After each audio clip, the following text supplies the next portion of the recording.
సంగారెడ్డి జిల్లాలోని నూతనంగా ఏర్పడిన ఇస్నాపూర్ మున్సిపాలిటీలో మొదటి సర్వసభ్య సమావేశం రాజకీయ రంగు పులుముకుంది. మున్సిపాలిటీలో మొత్తం 26 మంది కౌన్సిలర్లు ఉండగా ఈ సమావేశానికి కేవలం బీఆర్ఎస్ పార్టీకి చెందిన 14 మంది కౌన్సిలర్లు మాత్రమే హాజరయ్యారు. ఇస్నాపూర్ మున్సిపాలిటీలో అధికార పక్షమైన బీఆర్ఎస్ కు వ్యతిరేకంగా కాంగ్రెస్ పార్టీ కౌన్సిలర్లు ఈ సమావేశాన్ని బహిష్కరించారు.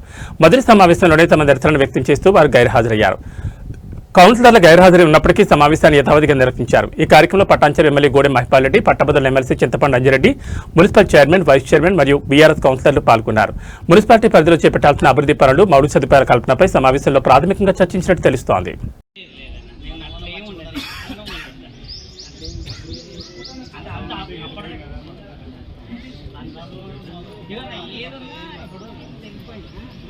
పార్టీ నుండి పార్టీలకు అతీతంగా గెలిచిన ద్వారా పార్టీ తర్వాత మనమందరం ప్రజాప్రతినిధులు ఏ పని అవసరం ఉన్నా భయపడాలని ఉన్నాడు, నేనున్నాను.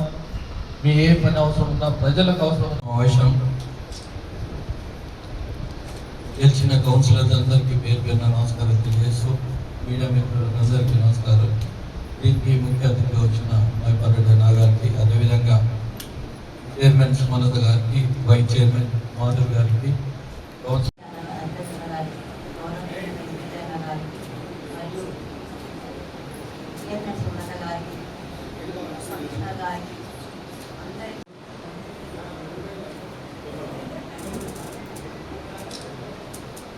అగ్రహారం నుంచి బ్యాక్డోర్ వరకు ఉన్న క్రెషర్స్ తోని రోడ్ వేయించాలి. అలా ఇంతకుముందు ఒక మీటింగ్ పెట్టి ఏకగ్రీయంగా తీర్మానం చేసి అందరూ పిలవాలి, పిలిచి ఎస్టిమేట్ చేసి వాళ్ళ చేతిలో పెట్టి వాళ్ళతో చేయించాలి. ఆర్ఎంసీ వాళ్ళు, క్రెషర్స్ వాళ్ళు. ఓకేనా బాబు? ఏకగ్రీయంగా తీర్మానం ఓకేనా? దాని తీర్మానం రాసి మినిట్స్ రాసి పెట్టాలి. దాంతోపాటు 15 కోట్ల వర్కుల గిట్ట నేను డేట్ ఇస్తాను. ఆ డేట్ ప్రకారంగా మీ కౌన్సిలర్ పరంగా గిట్ట నేను ఇనాగ్రేషన్